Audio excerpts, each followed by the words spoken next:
Good afternoon and welcome to today's edition of The Buzz, the show that keeps you updated on what's trending on social media.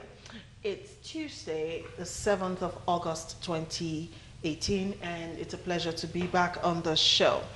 All right, today we'll be discussing salient issues, but of course we all know, if you've been watching the news, there is a breaking news as to what's happening at Nigeria's parliamentary building, otherwise known as the National Assembly. We'll be discussing that too on the program this afternoon rather. But first, let's kickstart the show by introducing our panelists on the program today. It's a pleasure to have come back on the show a renowned journalist with The Guardian newspapers, Mr. Chuks Nwanne. Good afternoon, Chuks. Good afternoon. Thank you for joining us. Thank you very much.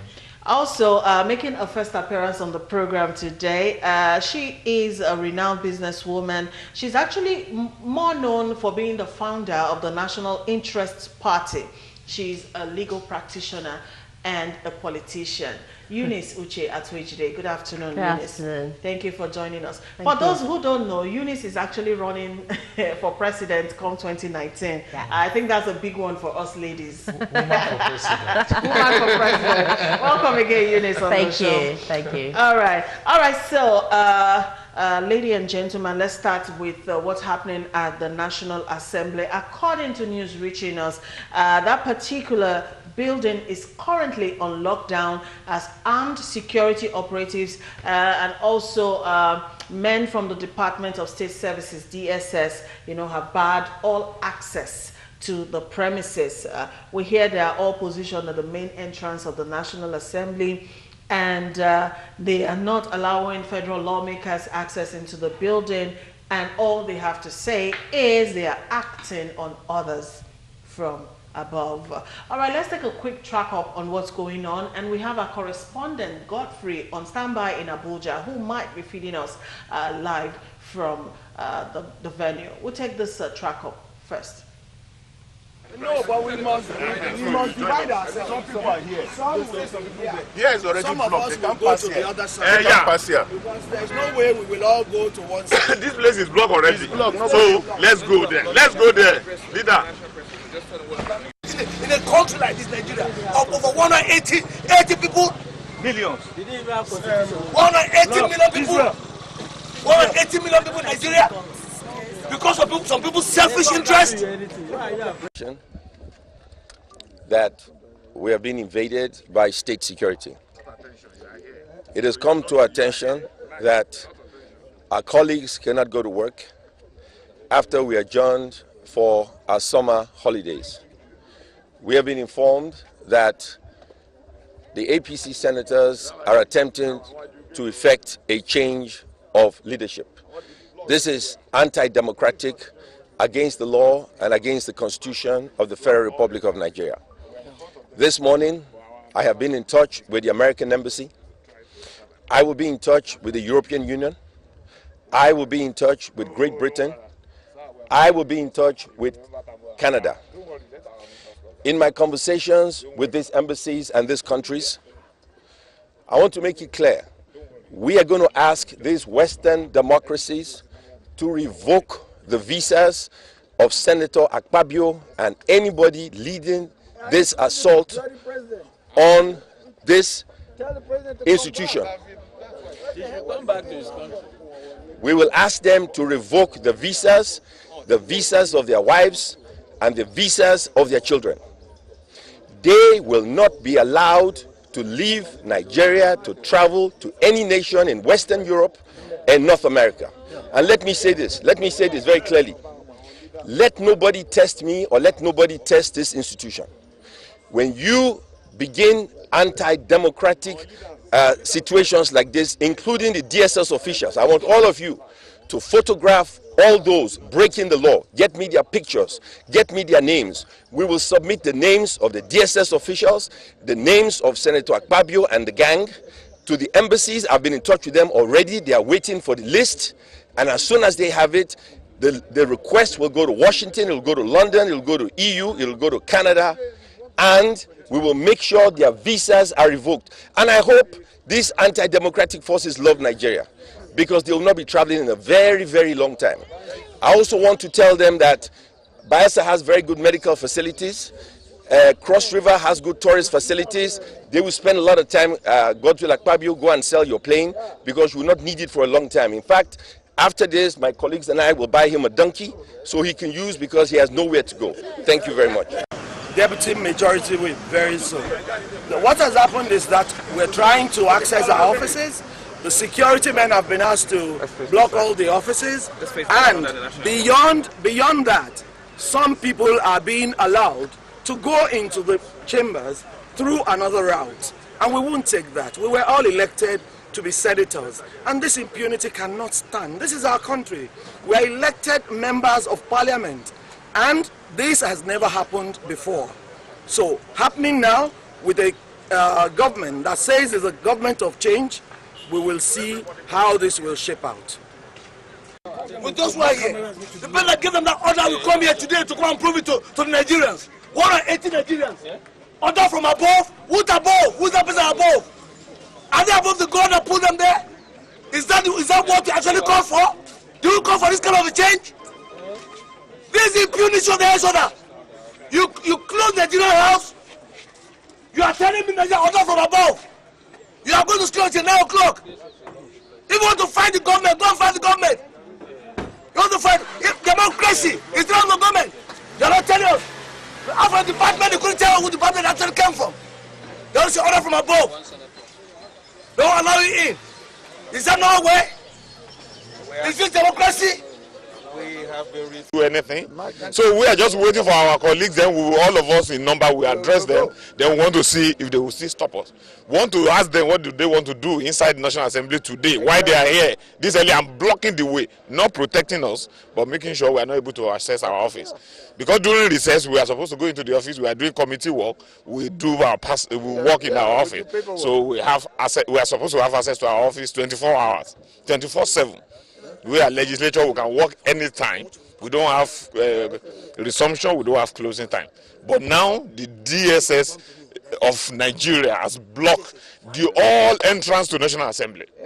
So they say it's order from above. So we want to know who gave them the order. So we are waiting here. Bye.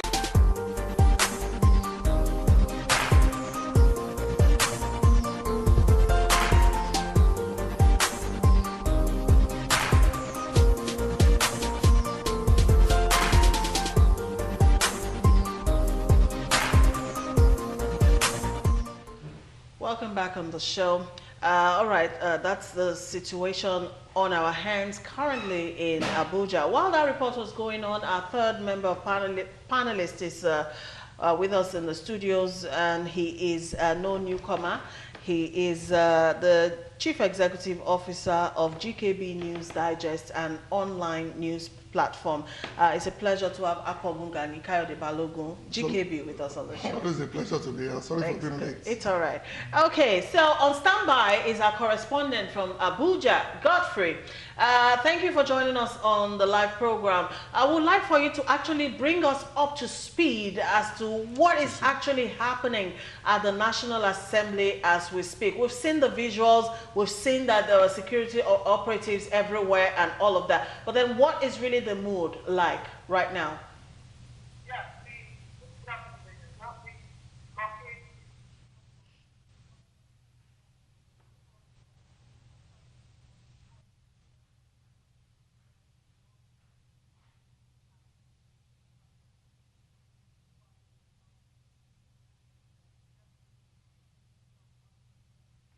All right, we don't seem to be getting what we want from Godfrey at this moment. We will go back to Abuja and reconnect with our correspondent. All right, but then back to the panelists in the studios. I mean, it's fast becoming one day one drama in Nigeria. Let's start with you, Trey. You know, the significance of this latest actions by security operatives at the National Assembly. Is this a threat to our democracy, first of all? I want to start by saying that it's unfortunate that this trend has continued. This is not new. This is entirely not new. We had the same scenario in 2014, 2015, prior to the last election, where the National Assembly was locked up And I said it here on this show some time ago, because we got the likes of Bajabi Amila climbing the gate. They had to jump through the fence. It was, you know, we keep coming back to this circle. And why? Because we have issues, and instead of to deal with it, we just gloss over it and then we move on. And then somebody sits down tomorrow and think, oh, I can still go and do the same thing.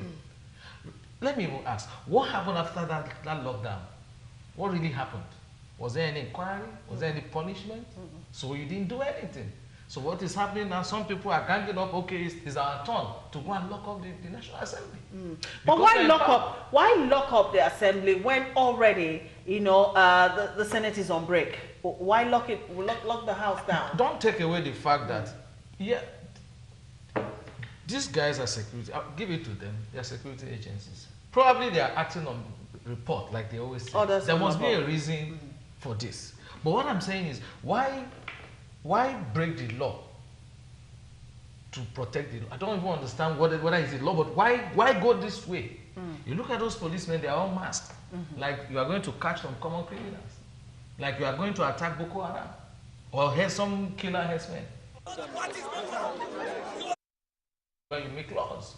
I don't know the kind of country we are turning to be. Because this is really unfortunate. Very, very unfortunate. Okay, Eunice, you want to say something? To my mind, locking up the National Assembly is just military moves. I don't see anyhow where a democratically elected government can decide to lock up the Assembly. And I wasn't aware it was locked down in 2014, 2015, but even if it was at the time, it was still illegal, and it shouldn't have repeated itself again in present-day democracy. And of course, there should definitely be inquiries. These people who are doing it, what's their reason? We don't even want to know what the reasons are. There's absolutely no excuse for locking down the National Assembly and refusing to allow lawmakers access to their offices. There is no excuse for that kind of behavior. And yes, it is a threat to our democracy when our lawmakers or our government behave in this way. Whether it's an executive order or a legislative order, we don't even know where the order came from. We just hear that it came from above. What is above? Is that the president who ordered it? Is it the minority leader who resigned that ordered it? Who exactly is creating this order from above that our DSS is following, and every military people and police people are wearing masks to carry out? It is really unfortunate. However, they will not succeed in destroying what Nigerians have managed to do. Our democracy is very young, but it's too late also to try and use force on us. We are all woke now. Everybody knows their rights. So you can't come and usurp the rights just because you feel you have the law enforcement people on your side. It's not this Nigeria of today. All right, I mean, the last we heard about the issues concerning the National Assembly is the government, the federal government, was trying to appeal, you know, to the National Assembly to reconvene, and now this. What does this really say, you know, as to the genuineness, you know, to embrace peace by the federal government?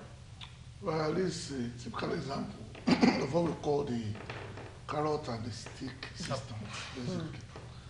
They will discuss a little bit, they will show a force a little bit. It's okay.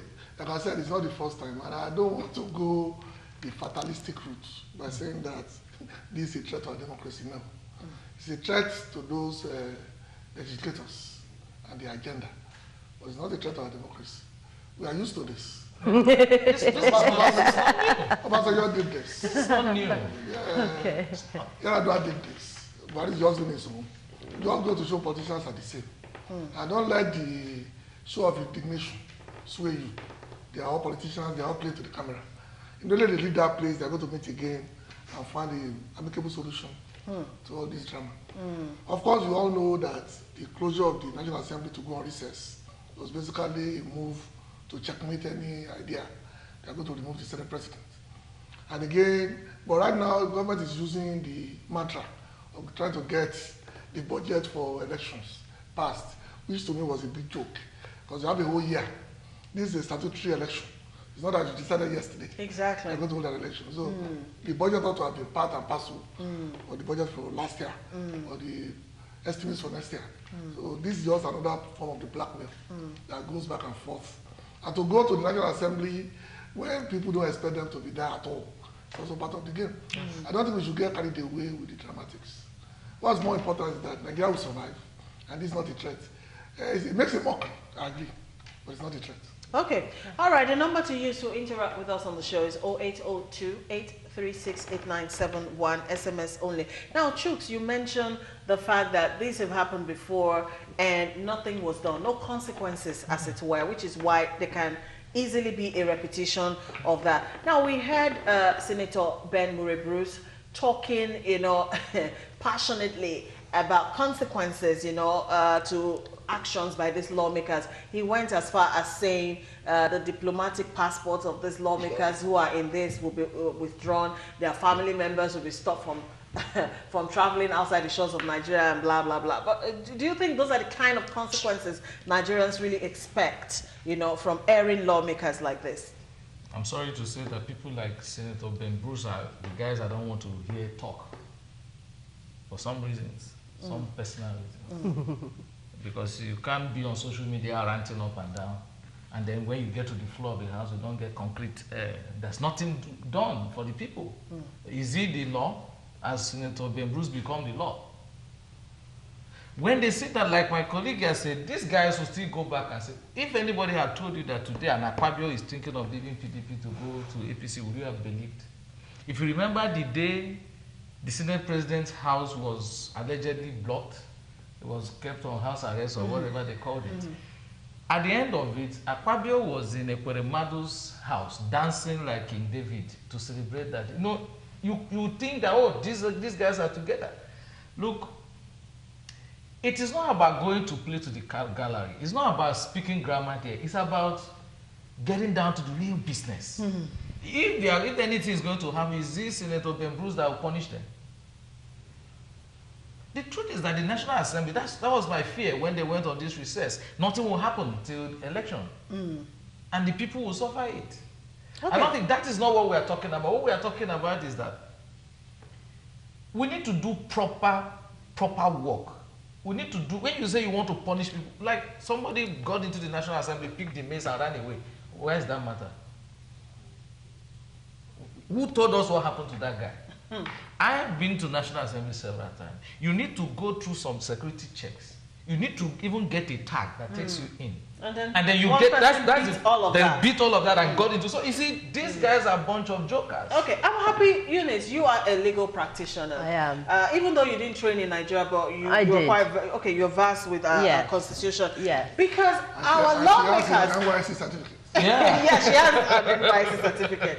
Our lawmakers act as though, there are no laws guiding certain actions, that they take and all of that.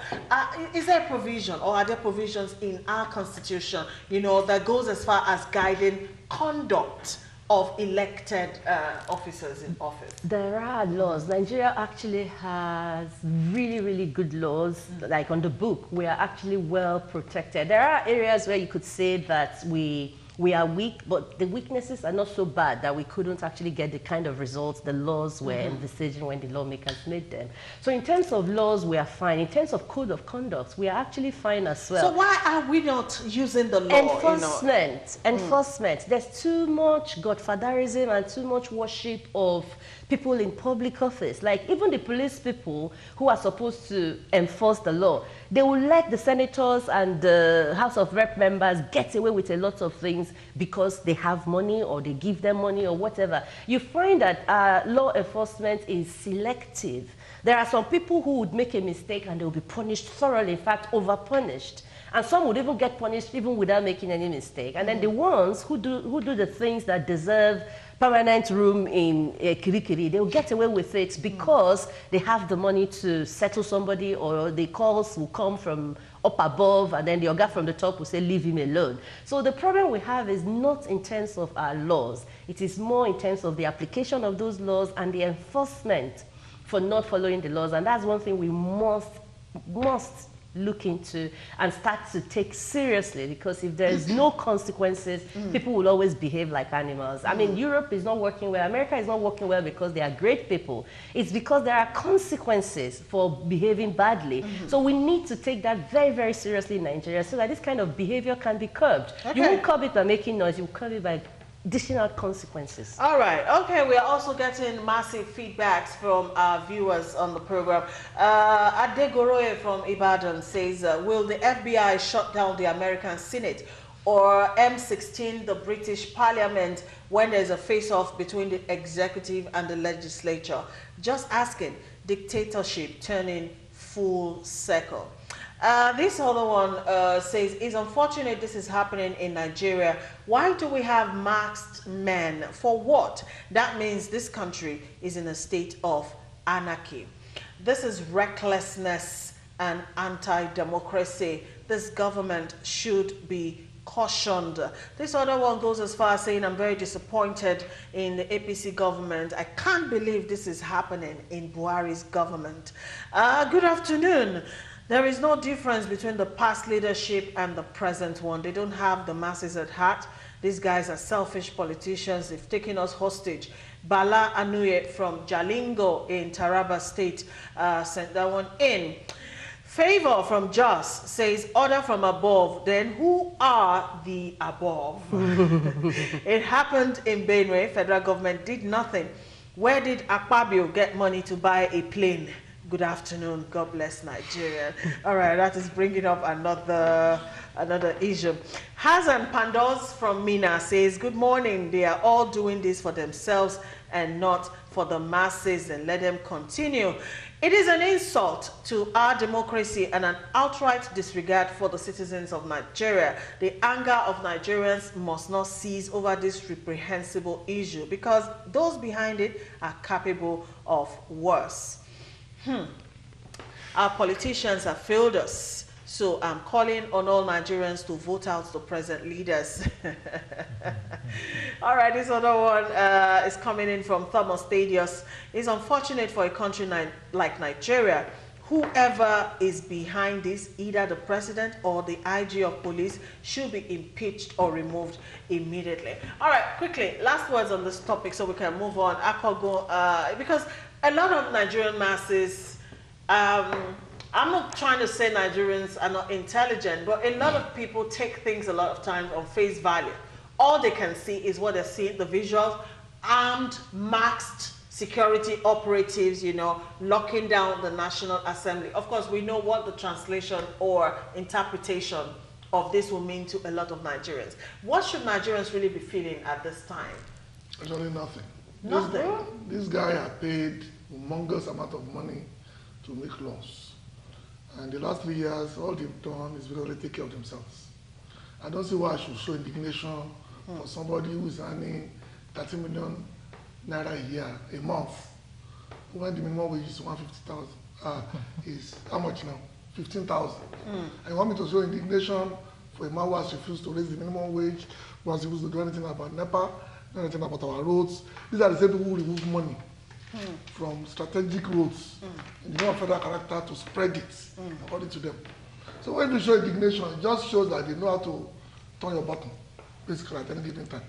This is not an excuse for the impunity, don't get me wrong. I'm just saying that you must know that both the executive and the legislators are cut from the same cloth. If the roles were reversed, they would do exactly the same thing.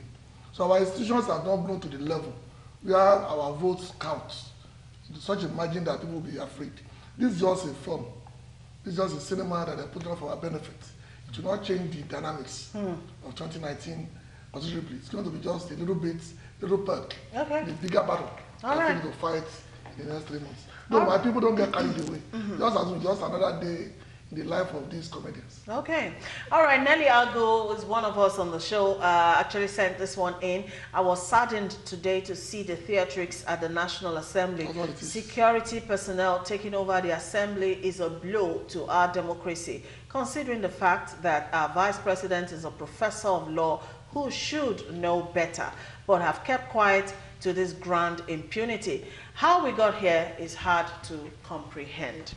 All right, let's move it along because of our time. PDP's political windfall. You know, all of a sudden, the People's Democratic Party is looking like a beautiful bride, you know, with plenty of suitors. Since they lost the election in 2015, the PDP headquarters, you know, there's really been like, it's been lifeless, more like. But then recently, thousands of party members and supporters stormed the party headquarters to receive old and new members, plus those who defected and came back and defected again. Everybody is now welcome back to the PDP. It's like prayers answered. But of course, you know, what happens when God over answers your prayers? So we're asking the question, this windfall the PDP has gotten so far, how prepared is that party really to handle this? Let's take a quick footage on members of the PDP celebrating at the headquarters. We'll be right back. A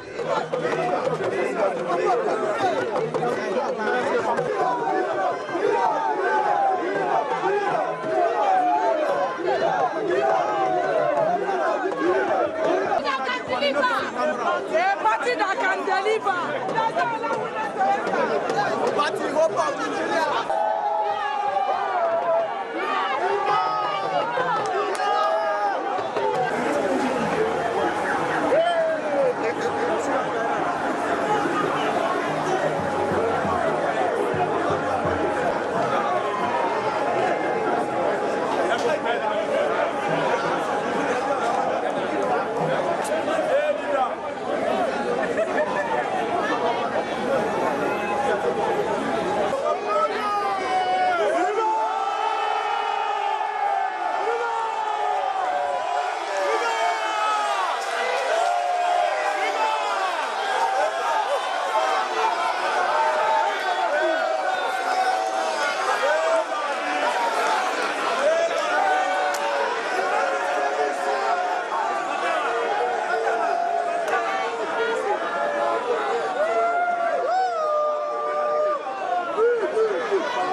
This is where you'll be in a few days, pitching that breakthrough idea of yours.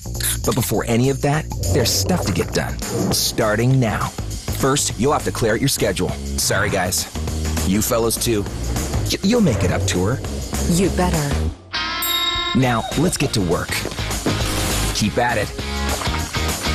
Looking good. Love it. Oh, not good enough. Well, let's start over again. And again, and again. Pressure will get to you. But you will rise up and power through it all, no matter what. Then step onto that stage and hit them with that idea. Bam! See, they all love it. Even this guy. You are on top of your world. You, my friend, are unstoppable. Power Horse. Unstoppable you.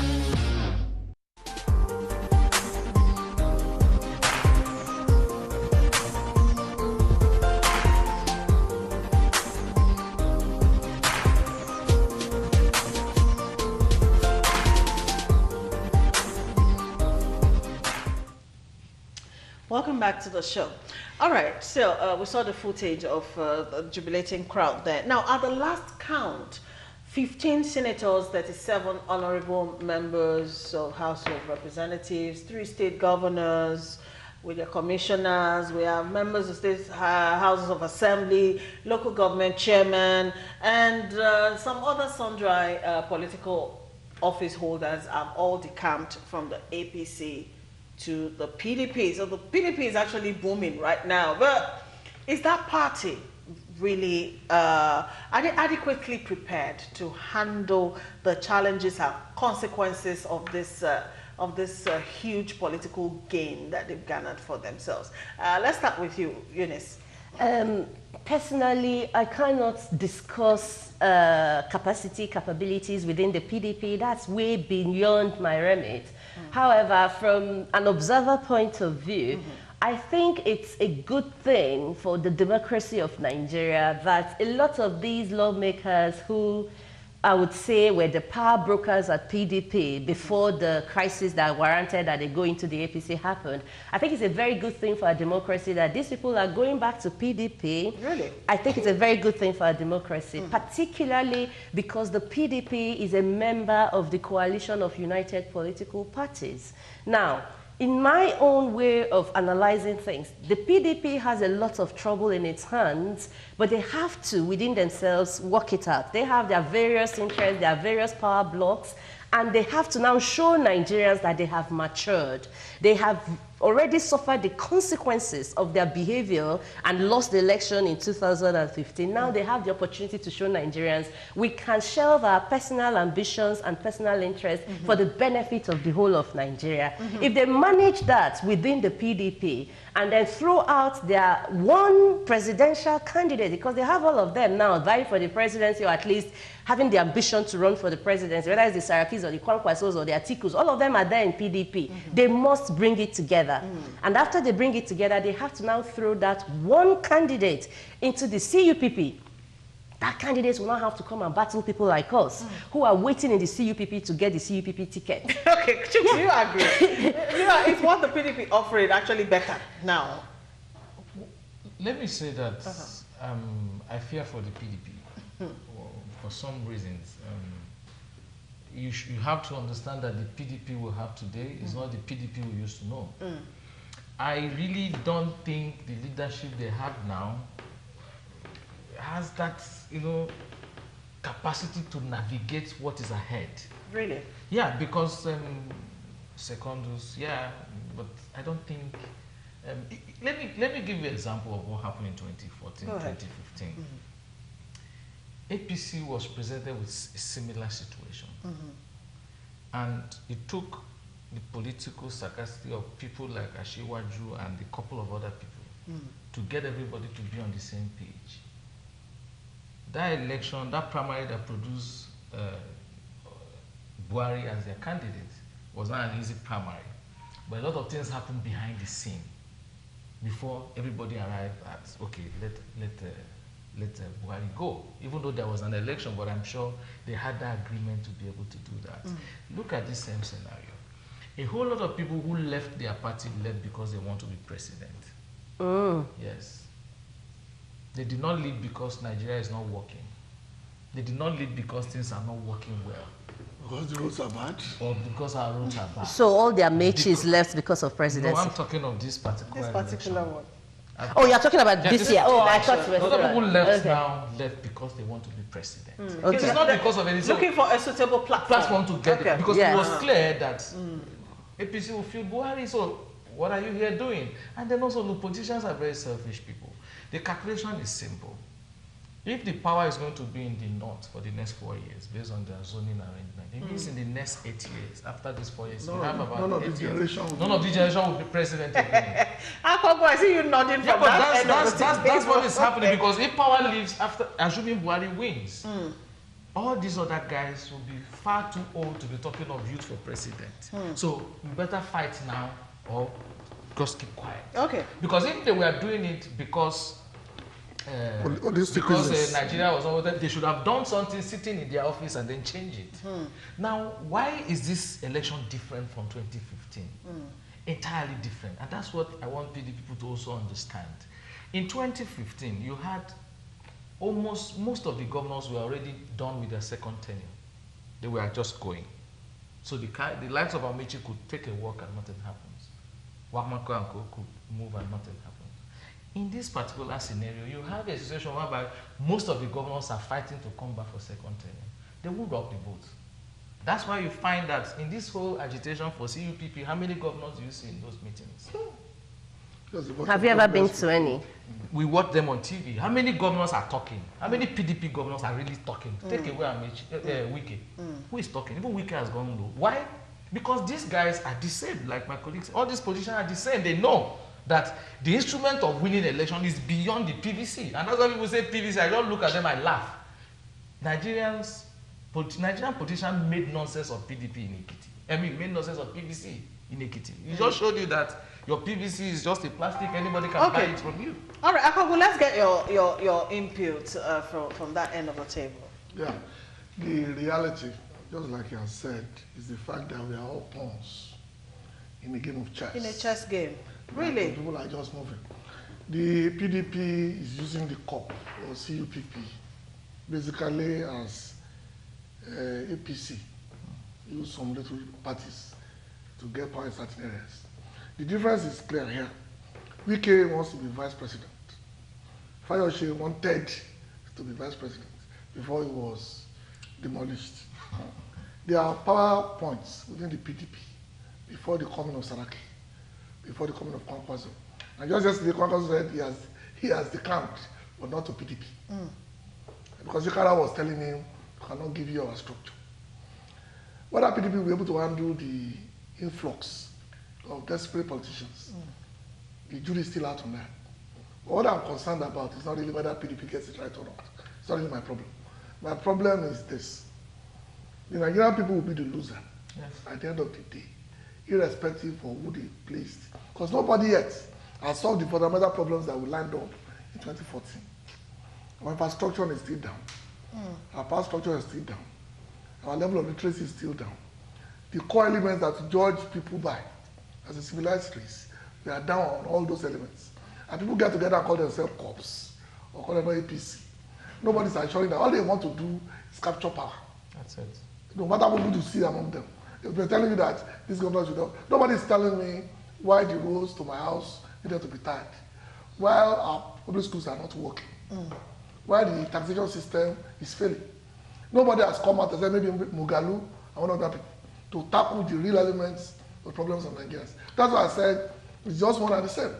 Whatever PDP does today, whatever APC has done in the past, we'll go around in circle, come back to the same point. And the point is this: we'll continue to be pawns in this game that we are just spectators. You're very, very pessimistic. I'm not that pessimistic about Nigeria and about Nigerian political class. I'm not. The problem that I see in this conversation is that you're not even giving room for the new class of politicians that have entered the scene. I'm one of the presidential aspirants, and I'm not doing PDP politics. And I have a coalition of CUPP members which is not doing PDP politics. I am in these meetings all the time, and the discussion is not PDP. The discussion is a coalition of new Nigeria that will help save this country. So your pessimism is deep-rooted, but that is horribly PDP, horribly APC. It doesn't apply to what is going on in the CUPP. The new crop of no, it doesn't. We have a lot of these new leaders. You have from the COA party more than 3 new aspirants in that COA party, and they're part of the CUPP. I'm from the NIP. I'm part of that CUPP. We have people from the NCP. They are all part of the CUPP, and they're bringing absolutely different opinions and different strategies to the table. So it's not the usual PDP politics. I have never even gone to any of the PDP politics things. I don't even know who they are. I don't have any business with them because we are not PDP. We are doing our CUPP thing, and we're only dealing with one person from PDP when they do their primary. So all these calculations don't apply to us. I'm sorry to cut in, but the reality does not support. Doesn't support what you're saying. What do you mean by reality? Have you done the elections now? The CUPP is a vehicle. If this new breed politicians are so fantastic, the ideas, you should not be in the same boat with PDP. That's it. You should not be in the same boat. There was no need to do any COP. No need to join any COP to overflow anything. And then when we get the structures to get but the structure right now says that the Nigerian politicians of today, to which we are a very, very tiny minority, remains APC focus. Exactly, and when PDP is in the CUPP, that means that the entire CUPP structure is using the PDP structure to produce the next government. The moment you join the CUPP is an admission that you don't have the wherewithal. Of course, we do not have the wherewithal. That's why we are getting it into this. Exactly, so we're sending forces to make sure that the same people don't take over. She did ask a salient question, though.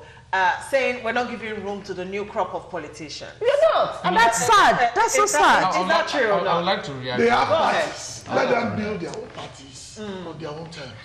You don't have to get We power. have built NIP on our own terms. Hold on. You don't have to get power in 2019. Oh, so wait forever. Yeah, you see what I mean? you see, that's the politician. All right, quickly choose. It's why You see the politician? I want to speak on this because it's like every day I come here, I speak on this. I tell people, I say, look, if this crop of young people like you Yes. who are trying to change things, if they're very serious about changing Nigeria, they have another 4 years to work on it. Quote me anyway. We are starting now. Go to 2023 and work on it. Let me give you an example of what happened in Anambra State. During the last governorship election in Anambra State, there was a debate on channels shown everywhere in the world. People were clapping. Chidoka is the best candidate. The guy is, this is the best governor that Anambra needs. He had a political party that did not have any structure to win election, that did not have the money to win election, that did not have the connection to win election. And what happened? I don't know whether he came fourth or what. Who came first? It's the same man people were laughing at, that the governor did not do well in the debate. Why? He's the governor. He appointed the local government chairman. He controls all the local governments. Controls the town union. He controls all the delegates. He controls the town union presidents. That's what makes up a state. Who came second? The guy who came second is the APC candidate. Why? Because his party is the federal might. There will be some kind of support that he will get, and that's the reality of election in Nigeria. Okay. So if we are just being real here. It's not about. I wish people well, those who want to be president. There are angles to that Anambra election you didn't consider, and that's because the people. I actually followed the election on the ground.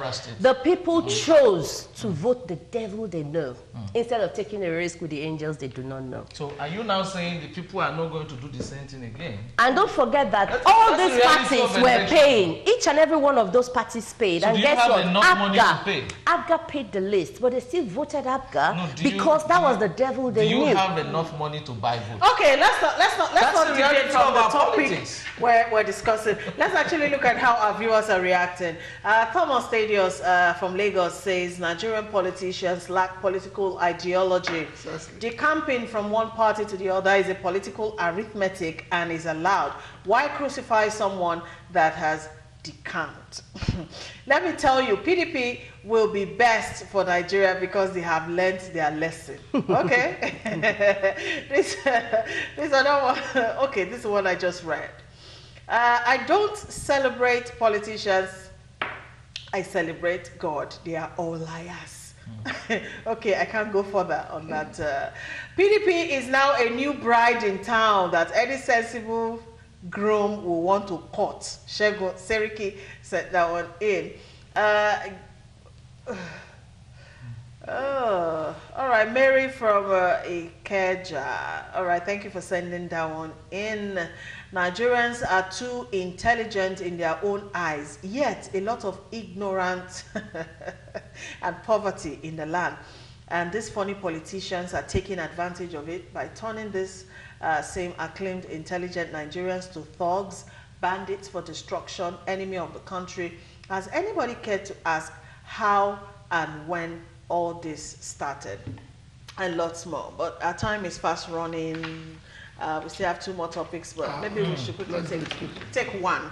All right, Nigerian businesses spend 5 trillion naira annually on generators. Of course, we all know that not too long ago, the government banned the Pass My Neighbor generator, but did not ban the use of it. You understand that? And recently, the executive director of the Rural Electrification Fund, Rural Electrification Agency, Sanusi Ohiare, says an estimated 5 trillion naira is expended yearly on importing, fueling, and maintaining generators by businesses in the country. And a lot of business owners have attested to this fact as well. Let's see if we can take the footage quickly and then come back and talk. We'll be back. They are noisy, smoky, but very popular, especially among average Nigerians. But the massive wave of carbon monoxide they emit is dangerous. There are even reported cases of death from their emission. It's the reason why the government says it is banning its importation. Despite the danger, there's hardly any household, especially in poor neighborhoods, where you wouldn't find a small generator.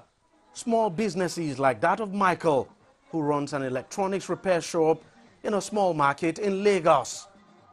With public power supply hardly available in the market, his small generator is his saving grace. I can't do without it. You know, every day there is no light over 1 month in the market now. So every day I use like 500 naira fuel to run my business every day. So it's quite far cheaper for me than buying bigger generator. So without that gen, I can't do anything. My work needs light. Like Michael, Temi also relies on her small generator to keep her tailoring business running. With it, she's able to power her fan, watch a movie from a small video player, and use her electronic sewing machine. I used to use it from morning to night. Before I close, I used to close around 6:30. That time I would go and off it. I used to come around 10 o'clock. I off it 10 o'clock, I off it 6:30. So it's morning to night. Perhaps realizing the potential health hazard posed by the smoke of the generators, Michael and Temi, as well as others who use small generators here, put them across the fence of the market, some distance away from their shops. Despite the ban, the small generators are still selling. They're more like hotcakes because of their fuel efficiency and affordability. A set costs just around $50 US. If you ban it from the source, from the people bringing it into the country, then you won't find it in the shops of people selling it. That's the first thing. You have to ban it from the source. You have to go to the ports. You have to go to all these people bringing in containers. If you do that, then, of course, you won't find it in the shops of people selling it. If at all they are banning it and they can bring back our NEPA, that is our light, and light will be constant, I think it will be good. But if not, the banning of the importation of I Better Pass My Neighbor is not a welcome.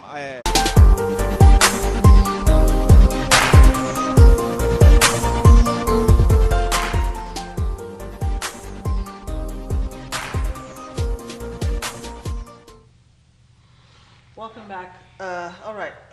I mean, this is a dilemma we're faced with every day in our community, and we know. But then I was surfing the net and I found that India spent about 3.5 billion to provide electricity for the whole country. When former President Olusegun Obasanjo was president, of course, we remember the 16 billion that was earmarked for light, and still we are in darkness. Where are we going with this, especially since this is now having like a huge impact on small-time business owners? We'll start from Akobo quickly. Because we don't have time, I'm sure if you look at newspapers of 30 years ago, you see exactly the same headline you just read now. There have always been this problem, and the solutions are basically in the stars for two reasons. We have refused to let go of the centralization of so many things. Good system. Some of us have traveled a lot, and a lot of local people provide lights for themselves that we don't even know. I know streets in some areas that the generator is standing, but you don't know it's a generator because they are not used to it. But it's what is servicing the entire borough, as they call it in the US. They don't go outside. Outside that is another borough, another generating element. We've said this over 30 years ago, but nothing's going because a lot of people are making money out of the system. Imagine a country where you privatized distribution, and they are now asking you to come and build them out again with 38 billion. That shows you that we are not even at the beginning point of solving this problem. Okay, Eunice, quickly. For the first time, you have actually said something where I would say, thank God, at least it's not all negative. It's You're not just all, finally, there's one thing where we can say, oh, we agree. Oh, thank God. But yes, I do agree that the way the government programmed our electricity production, transmission and distribution is the core of our problems. It's a deliberate attempt to make sure that we don't have light, because if you allow the private investors to actually come in with their own funding, produce, transmit, and distribute energy, we will have light in Nigeria 24/7 every day of the year, and it will come like really quickly. But we have these elements that are not interested in improving the economy or allowing the businesses thrive or allowing us have light. So they have deliberately decided to keep us in darkness. And one of the ways they're doing it is by the regulations. You can't be a transmission agency and be a distribution company and also be a production company. We need to remove all that. And it's one of the policies I am even driving as an aspirant. Okay. All right. Chooks, quickly. Okay, maybe to not go into that, I would like to say, I'm talking to small businesses now. The trend now is co-working. There's this co-working thing that's coming, is heavy in Nigeria, it's coming up now. A lot of people are using it in Lagos. When you have businesses, why not we all stick together? You sit together and use one power source. Why do we want to put 30, 50 generators? It just comes back to our lifestyle. An average Nigerian is my own. About my me. Own, it's me. And we need to, if we really want to do business, we need to do away with all that. Okay, and embrace the new way of doing it. All right, thank you so much, everyone, for coming on the program today. Thank you so much, Chooks Mwane. Thank you, Eunice Atuejide. And thank you, Ako Gungani Kayode Balogun. Thank you. Thank you to Madam President. Thank you. We'll be back tomorrow. Join us then.